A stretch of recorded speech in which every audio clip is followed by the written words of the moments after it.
हरियाणा निवास में high power committee की बैठक जारी। सीएम मनोहर लाल बैठक में मौजूद। कई अहम मुद्दों को लेकर हो रही है चर्चा।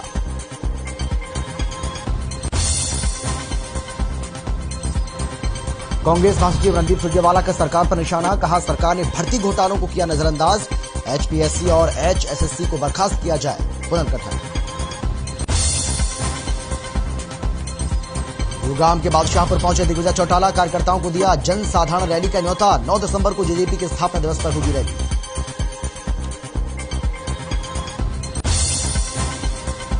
दिल्ली एनसीआर की हवा अभी भी बेहद खराब। दिल्ली का एक्यूआई लेवल पहुंचा 315, गुरुग्राम में 318 तो फरीदाबाद में एक्यूआई 326।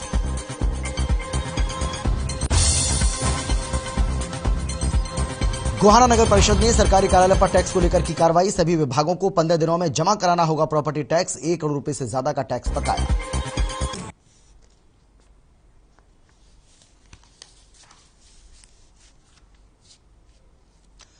नमस्कार, आप देख रहे हैं हर खबर हरियाणा और आपके साथ में हूं अमित शर्मा। इस वक्त की एक बड़ी खबर आपको हम बता रहे हैं, बड़ी जानकारी आपको हम दे रहे हैं। झज्जर से आ रही है नवविवाहिता ने खुदकुशी की है। फंदे से लटका मिला है महिला का शव। दहेज प्रताड़ना का आरोप लगाया गया। ये बड़ी जानकारी आपको हम दे रहे हैं इस वक्त की। 4 महीने पहले इसकी शादी हुई थी और परिजनों ने ससुराल पक्ष पर अब प्रताड़ित करने का आरोप लगाया। झज्जर से बड़ी जानकारी आपको हम दे रहे हैं। नवविवाहित ने खुदकुशी की है। फंदे पर लटक कर महिला ने अपनी जान दी है। दहेज प्रताड़ना का आरोप अब महिला के परिवार वालों ने लगाया है। बताया जा रहा है कि 4 महीने पहले ही इसकी शादी हुई थी। ये बड़ी जानकारी लगातार आपको दे रहे हैं। झज्जर से आ रही है। नवविवाहिता ने यहां खुदकुशी की है। फंदे पर लटककर महिला ने अपनी जीवन लीला को समाप्त कर लिया। दहेज प्रताड़ना का आरोप लगाया जा रहा है। 4 महीने पहले ही इस महिला की शादी हुई थी। परिजनों ने ससुराल पक्ष पर प्रताड़ित करने के आरोप लगाए हैं। ये बड़ी जानकारी लगातार आपको दे रहे हैं। और अब तस्वीरें आपके सामने, ये आप देख सकते हैं। जो परिजन हैं मृतक महिला की, उन्होंने अब पुलिस में कंप्लेंट फाइल की है। पुलिस में इस पूरे मामले की शिकायत दी है। झज्जर का ये मामला जहां पर नवविवाहिता ने फांसी के फंदे पर अटककर अपनी जीवन लीला को समाप्त कर लिया है।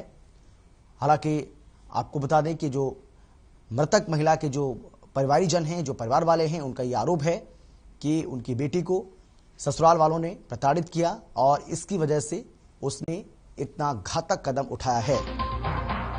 बड़ी जानकारी लगातार आपको हम दे रहे हैं झज्जर से, जहां पर आपको हम बता दें कि एक नवविवाहिता ने फांसी के फंदे पर अटककर अपनी जीवन लीला को समाप्त कर लिया है।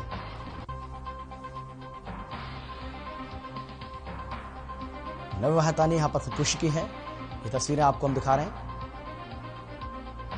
शवगृह के बाहर की ये तस्वीरें हैं जहां पर परिवार वाले पहुंचे और पुलिस में उन्होंने हालांकि इस पूरे मामले की रिपोर्ट भी दी है। पूरे मामले में पुलिस में शिकायत दी है और पुलिस अब इस पूरे मामले की जांच में जुट चुकी है, क्योंकि जो मृतक महिला है उसके परिवार वालों ने ससुराल वालों पर गंभीर आरोप लगाए हैं। पुलिस इस पूरे मामले की जांच में जुट चुकी है। झज्जर का ये मामला, झज्जर की तस्वीरें आपको हम दिखा रहे हैं जहां पर नवविवाहिता ने खुदकुशी कर अपनी जीवन लीला को समाप्त कर लिया है।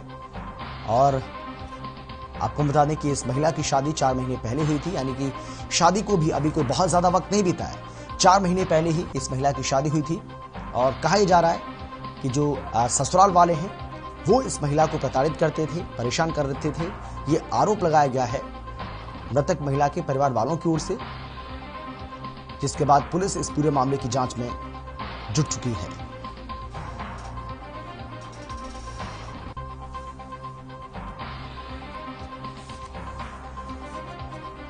तो झज्जर से ये बड़ी खबर लगातार आपको हम बता रहे हैं। एक बार फिर से आपको हम बता दें कि एक नवविवाहिता ने यहां खुदकुशी कर अपने जीवन लीला को समाप्त कर लिया है।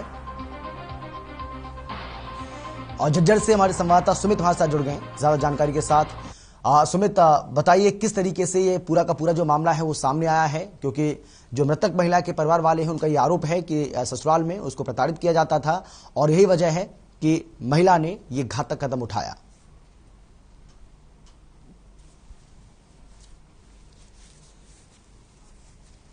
सुमित, आवाज आ रही है आपको हमारी? सुन पा रहे हैं क्या?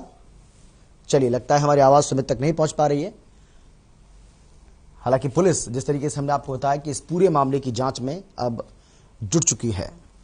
पुलिस का कहना है कि पूरे मामले की जांच की जाएगी और जो मृतक महिला के परिवार वाले हैं उनकी ओर से जो आरोप लगाए जा रहे हैं उनकी भी जांच होगी।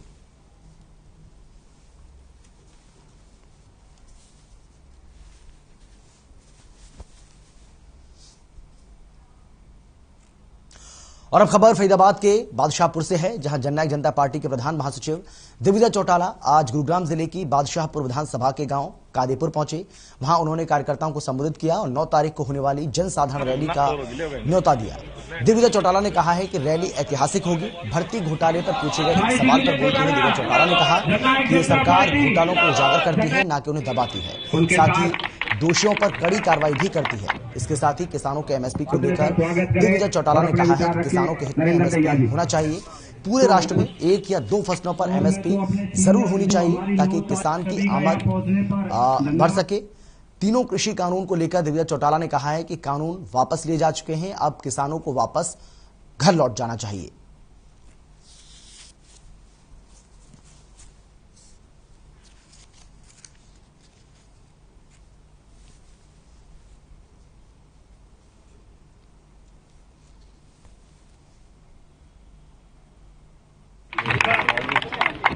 गुड़गांव जिले के अंदर कादीपुर गांव में हम सब पार्टी के कार्यकर्ता 9 तारीख को जो रैली होने जा रही है, जन सरोकार रैली, माइक बंद कर दो, उस रैली का इनविटेशन देने, न्योता देने तमाम कार्यकर्ताओं के बीच में आए हैं। आप देख रहे हैं आज वर्किंग डे होने के बाद भी शहर के इस सभा में कितनी भीड़ है, कितना उत्साह है। मुझे उम्मीद है कि इसी उत्साह को बढ़ाते हुए सवाया कर करके 9 तारीख को यहाँ के लोग हजारों की संख्या में पहुंचेंगे और लाखों की संख्या में हरियाणा के लोग एकत्रित होकर के उस जन सरोकार रैली को ऐतिहासिक बनाएंगे।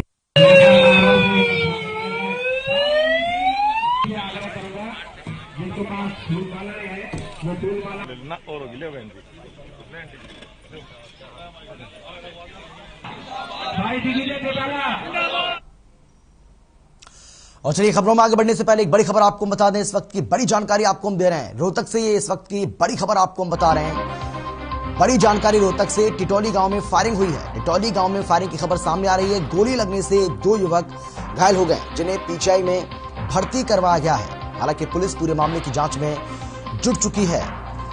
अब इसका कारण क्या रहा है, इस बात का खुलासा अभी तक नहीं हो पाया है। रोहतक से बड़ी जानकारी आपको हम दे रहे हैं, जहां टिटौली गांव में फायरिंग का मामला सामने आया है। गोली लगने से 2 युवक घायल हो गए। पीजीआई में उन युवकों को भर्ती कराया गया है, जहां पर उनका इलाज किया जा रहा है। हालांकि पुलिस इस पूरे मामले की जांच में जुट चुकी है। ये बड़ी जानकारी लगातार आपको हम दे रहे हैं। एक बार फिर से आपको बता दें, रोहतक के टिटौली गांव में फायरिंग की खबर सामने आ रही है, जहां गोली लगने से 2 युवक गंभीर रूप से घायल हो गए, जिसके बाद उनको पीजीआई में भर्ती कराया गया है। हालांकि पुलिस इस पूरे मामले की जांच में जुट चुकी है। ये फायरिंग क्यों हुई, इसकी वजह क्या रही, इसके कारणों का अभी तक खुलासा नहीं हो पाया है। लेकिन रोहतक के गांव टिटौली में फायरिंग की घटना हुई है। फायरिंग की वारदात यहां पर हुई है, जहां पर आपको बता दें कि इस फायरिंग की वारदात में 2 लोग बुरी तरह से जख्मी हो गए, घायल हो गए, जिसके बाद दोनों को पीजीआई में भर्ती कराया गया है, जहां पर उनका इलाज चल रहा है। इसके साथ ही ये फायरिंग की घटना क्यों हुई, इसके पीछे वजह क्या है, जिन लोगों ने की है उनकी मंशा क्या थी, इस बारे में अभी तक कुछ भी जानकारी पुख्ता तौर पर नहीं मिल पाई है। जैसे ही कोई जानकारी मिलेगी उसके बारे में आपको बताएंगे। अभी तक क्योंकि इसके कारणों का खुलासा नहीं हुआ है।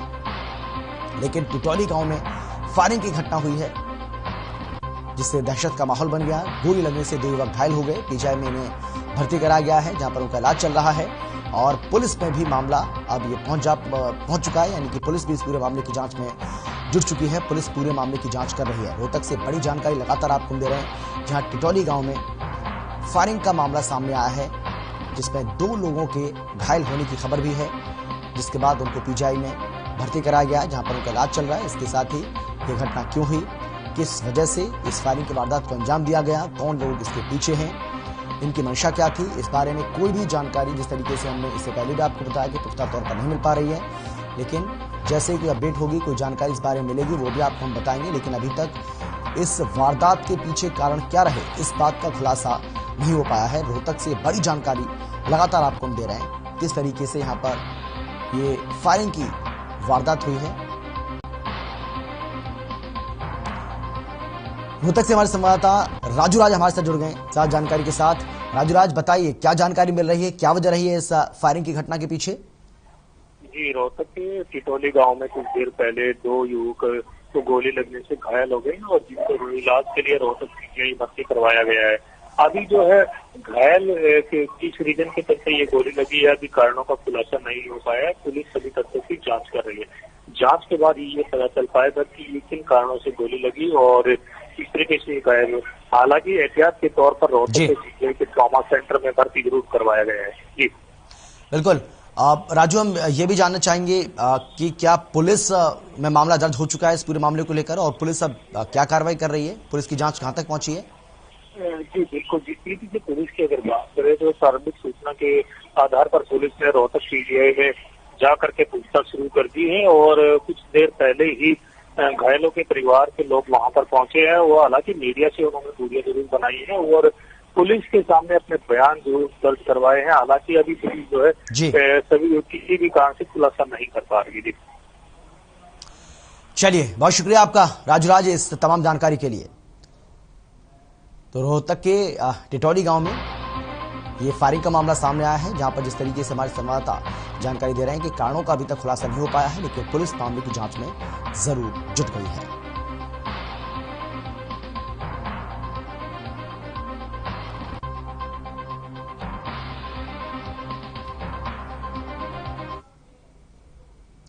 दिल्ली एनसीआर की हवा अभी भी बेहद खराब श्रेणी में है, जिससे यहां लोगों को सांस लेने में काफी दिक्कतों का सामना करना पड़ रहा है।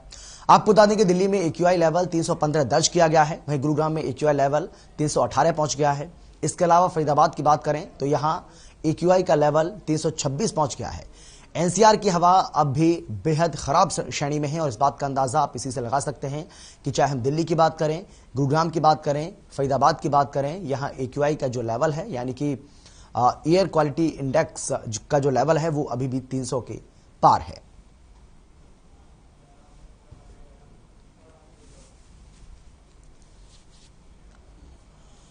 तो अभी भी लोगों को प्रदूषण से किसी तरह की कोई राहत मिलती हुई नजर नहीं आ रही है। हालांकि तमाम राज्य सरकारों, चाहे वो दिल्ली सरकार हो या फिर हरियाणा सरकार, पंजाब सरकार, सभी सरकारों की ओर से, सभी राज्य सरकारों की ओर से तमाम तरह के कदम पॉल्यूशन पर कंट्रोल करने के लिए, पॉल्यूशन को नियंत्रण पर पाने के लिए, पॉल्यूशन पर नियंत्रण पाने के लिए, पॉल्यूशन को नियंत्रित करने के लिए तमाम तरह के कदम उठाए जा रहे हैं। चाहे उसमें स्कूल कॉलेजों को बंद करने की बात हो या फिर इससे पहले आपको याद होगा कि जो कंस्ट्रक्शन साइट हैं वहां पर भी निर्माण कार्यों पर रोक लगाई गई थी। हालांकि दिल्ली में अब उसको जरूर खोल दिया गया है। अगर हम हरियाणा की बात करें तो यहां भी तमाम तरह के कदम सरकार की ओर से उठाए गए हैं, चाहे इंडस्ट्रीज पर लगाम कसने की बात हो या स्कूलों को बंद करने की बात हो।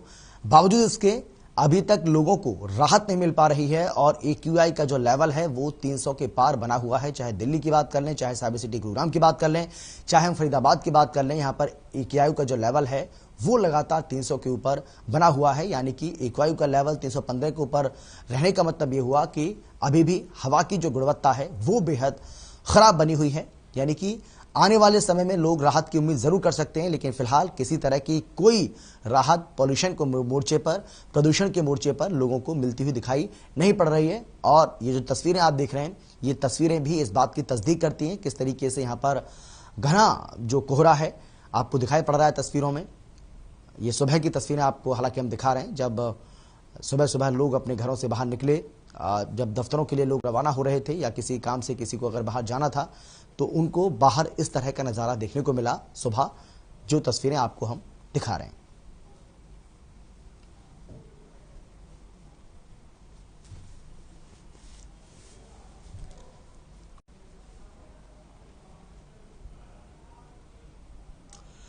और चलिए इस बीच एक बड़ी खबर आपको बता दें, इस वक्त की बड़ी जानकारी आपको हम दे रहे हैं। एचपीएससी मामले से जुड़ी ये बड़ी जानकारी। एचपीएससी मामले में आरोपियों की कोर्ट में पेशी हुई है। एससीएस अनिल नागर, नवीन और अश्विनी की पेशी की गई है। विजिलेंस की टीम ने इन्हें कोर्ट में पेश किया है और 4 दिन की विजिलेंस की रिमांड पर ये आरोपी थे। रिमांड खत्म होने के बाद इनको कोर्ट में पेश किया गया है। ये बड़ी जानकारी आपको हम दे रहे हैं इस वक्त की। पंचकुला से एचपीएससी मामले में आरोपियों की कोर्ट में पेशी हुई है। आपको बता दें कि विजिलेंस की टीम इस पूरे मामले की जांच में जुटी हुई है और विजिलेंस की टीम को 4 दिन की रिमांड इन आरोपियों की मिली थी। रिमांड के खत्म होने के बाद इन आरोपियों को अब यहां पर कोर्ट के अंदर पेश किया गया है। ये 4 आरोपी और इन चारों आरोपियों की कोर्ट में आज पेशी हुई है। ये बड़ी जानकारी आपको हम दे रहे हैं इस वक्त की, जहां पर चारों आरोपियों की कोर्ट में पेशी हुई है। एचपीएससी फर्जीवाड़ा यह मामला, और इससे जुड़ी बड़ी जानकारी यह है कि जो आरोपी हैं उनको कोर्ट में पेश किया गया है विजिलेंस की टीम की ओर से। विजिलेंस की टीम को आपको हम बता दें कि 4 दिन की रिमांड मिली थी, और रिमांड के खत्म होने के बाद आज इनको अदालत में एक बार फिर से पेश किया गया है। एचपीएससी मामले में आरोपियों को कोर्ट में पेश हुई है। बड़ी जानकारी लगातार आपको हम दे रहे हैं पंचकुला से। एचपीएससी भर्ती में फर्जीवाड़े का ये मामला, इससे पहले भी एचपीएससी ऑफिस में घंटों तक जांच चली। आपको बता दें कि अनिल नागर के ऑफिस से भी कई दस्तावेज जो हैं वो बरामद किए गए। इसके अलावा ये भी कहा जा रहा है कि अब कई भर्तियां ऐसी हैं जिन पर संकट के बादल छा गए हैं। आरोपी अनिल नागर से 24 HCS की लिस्ट भी बरामद की गई है। बताया जा रहा है कि यह लिस्ट अनिल नागर के पर्स से मिली है। इसके साथ ही SCS लिस्ट प्री क्लियर कराने की जो तैयारी की जा रही थी, उससे पहले इस बात का भंडाफोड़ हो गया। और बताया जा रहा है कि अनिल नागर के पास से कई लिस्टें जो मिली हैं, OMR शीट भी खंगाली जा रही है। यानी कि विजिलेंस की जो टीम है वो OMR शीट को भी खंगाल रही है। और आरोपी अनिल नागर, अश्विनी और नवीन से लगातार पूछताछ की जा रही है। अभी जिस तरीके से हमने आपको बताया कि आरोपी अनिल नागर, अश्विनी और नवीन, इन तीनों से लगातार पूछताछ विजिलेंस की टीम कर रही थी रिमांड के दौरान। लेकिन आज जब इनकी रिमांड खत्म हुई तो उसके बाद इनको कोर्ट में एक बार फिर से पेश किया गया, जिसमें आरोपी अनिल नागर, अश्विनी और नवीन, इन तीनों को कोर्ट में पेश किया गया है। ये बड़ी जानकारी लगातार आपको हम दे रहे हैं। इस वक्त की बड़ी खबर लगातार आपको हम बता रहे हैं। ये बहुत बड़ा मामला सामने आया है जिसको लेकर विपक्ष भी सरकार के ऊपर हमलावर है। तमाम तरह के आरोप विपक्ष की ओर से सरकार के ऊपर लगाए जा रहे हैं। और एचपीएससी मामले में आरोपियों की आज कोर्ट के अंदर पेशी हुई है। इनकी रिमांड खत्म हो गई, जिसके बाद विजिलेंस की टीम ने एक बार फिर से इनको कोर्ट के अंदर पेश किया। कोर्ट में इनकी पेशी हुई है और ये तस्वीर आपको दिखा रहे हैं। ये उस वक्त की तस्वीरें हैं जब इन आरोपियों को कोर्ट में पेशी के लिए ले जाया जा रहा था। उस वक्त की तस्वीरें आप अपनी टीवी स्क्रीन के ऊपर देख रहे हैं। अनिल नागर की जो मुश्किलें हैं वो भी लगातार बढ़ती हुई नजर आ रही हैं, क्योंकि बताया जा रहा है कि मुख्य आरोपी इस पूरे मामले में अनिल नागर ही है। और इस पूरे मामले का खुलासा होने के बाद, पूरे मामले के सामने आने के बाद, कई भर्तियां ऐसी हैं जिन पर संकट के बादल छा गए हैं।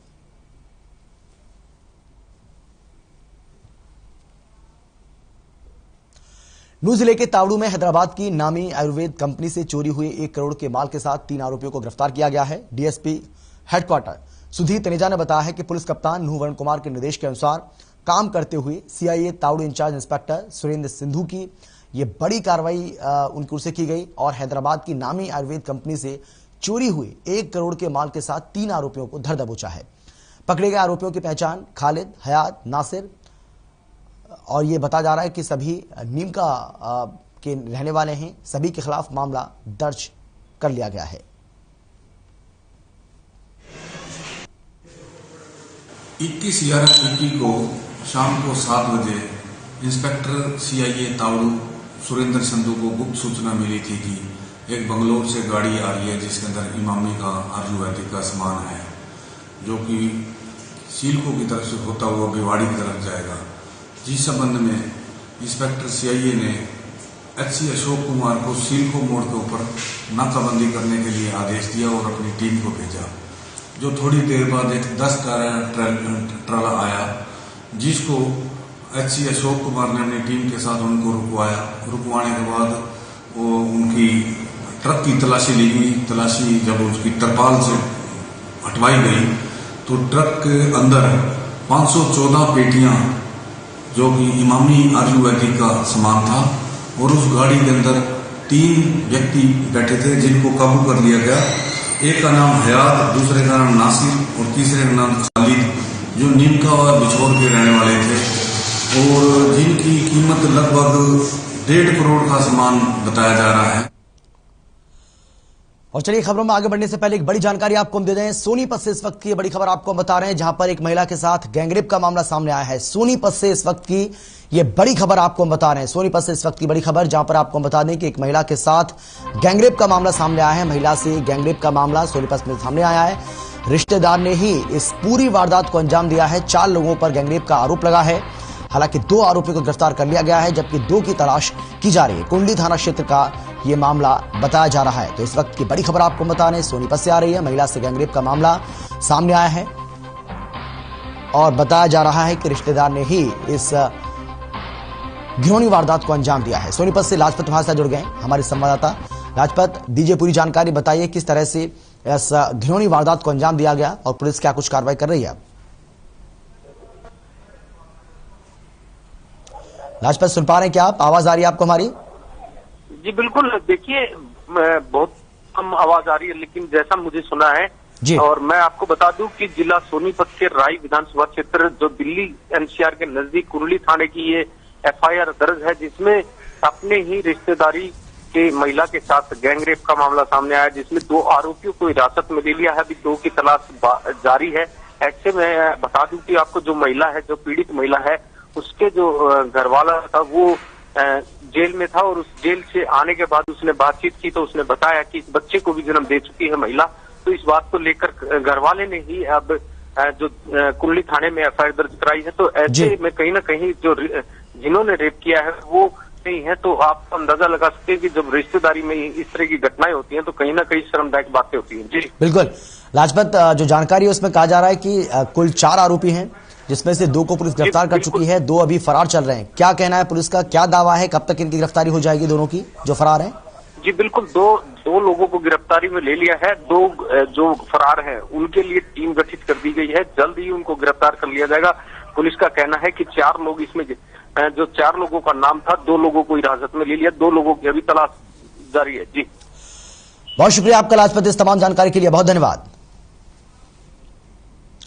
पलवल कैंप थाना इलाके की कैंप मार्केट में बच्चों के लिए कपड़े खरीदने गए एक युवक पर कार में सवार होकर आए 2 युवकों ने जान से मारने की नियत से सीधी गोली चला दी।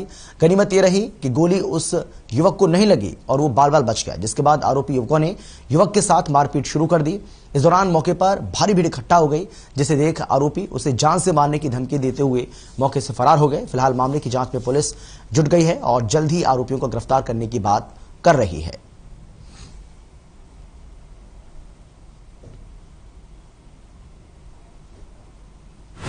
मार्केट में किसी 2 लड़कों ने गोली चलाई है, उसका मोस्टली में पता चल चुका है कि कौन लोग हैं और हम उसकी रेडिंग की तैयारी कर रहे हैं। जल्द से जल्द उसको गिरफ्तार करेंगे। क्या मामला निकल के सामने है, किस बात को लेकर गोली चली है?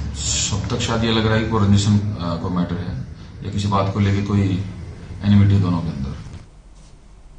और इसी के साथ इस बुलेटिन में फिलहाल इतना ही। छोटे से ब्रेक के बाद फौरन लौटेंगे। आप देखते रहिए हर खबर हरियाणा।